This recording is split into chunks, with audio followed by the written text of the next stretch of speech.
Welcome to our program, Ananda Dhara Yoga Village, helping people attain bliss, part 2 of 3.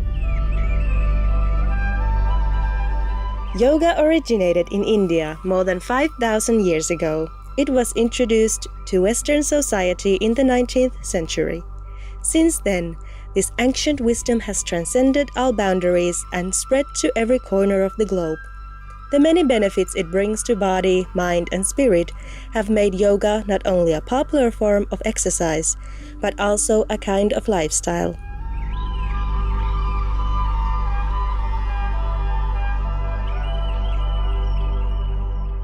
Rutger Tamminga is the co-founder of a special institution that endeavors to spread the yoga spirit, the Ananda Dhara Yoga Village, Center for Applied Neo-Humanism. Based in Taichung City, Taiwan, also known as Formosa, the center was established in 1995 by Mr. Tamminga, who is originally from the Netherlands, and Mohamukta of Formosa.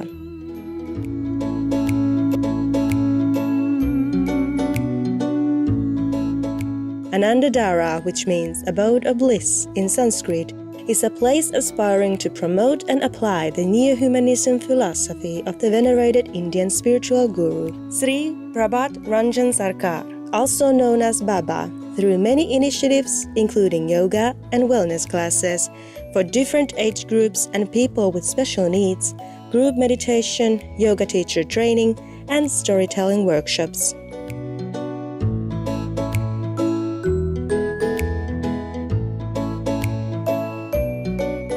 In our previous episode, Mr. Tamminga introduced some of the benefits of yoga to us. In today's program, he will discuss how children and teens enjoy healthier lifestyles by learning meditation and yoga.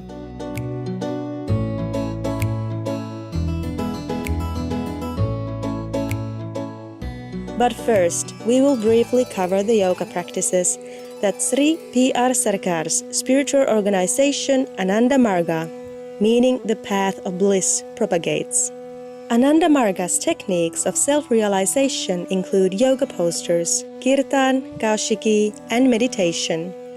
In the Western world, people tend to equate yoga solely with yoga postures. However, this only accounts for a small but essential part of the entire system and serves as preparation for meditation.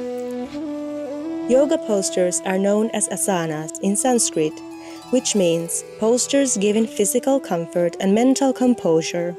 In addition to strengthening the body's muscles, asanas put pressure on the glands of the endocrine system, which regulate the secretion of hormones to assist emotional balance and in turn facilitate concentration during meditation.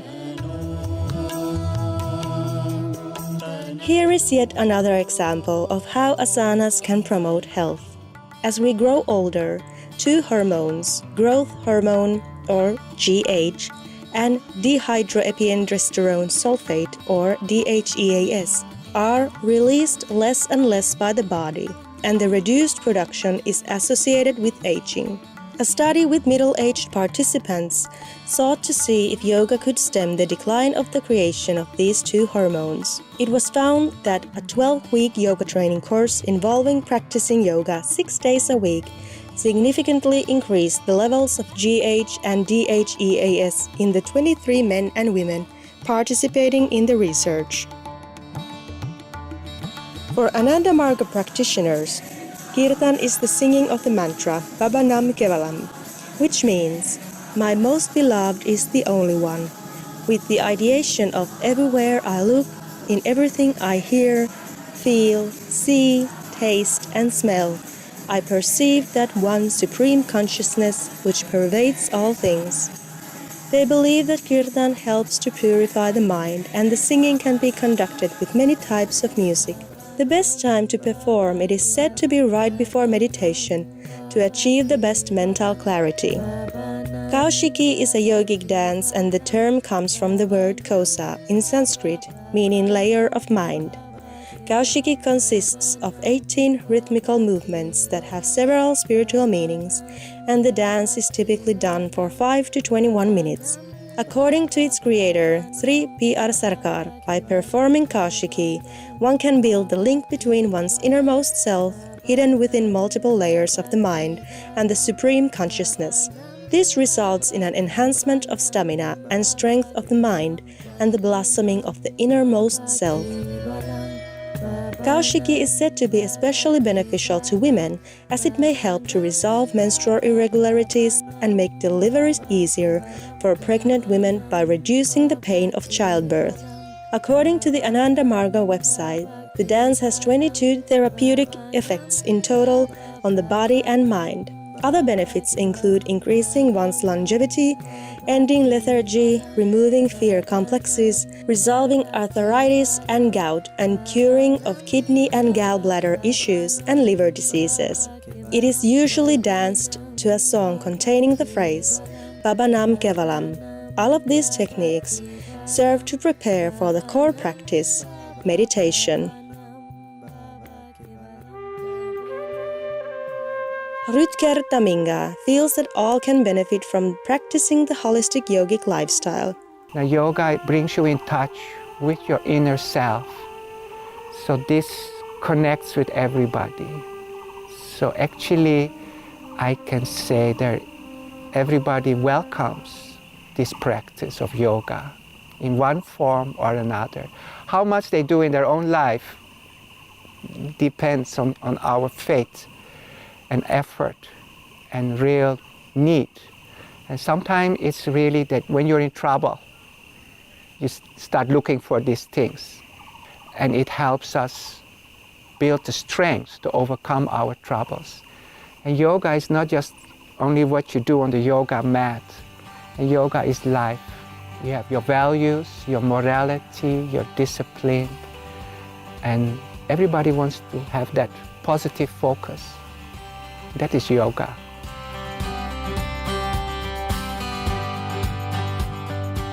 This experienced yoga teacher believes it is important for children to have exposure to meditation and yoga at a young age. He explains.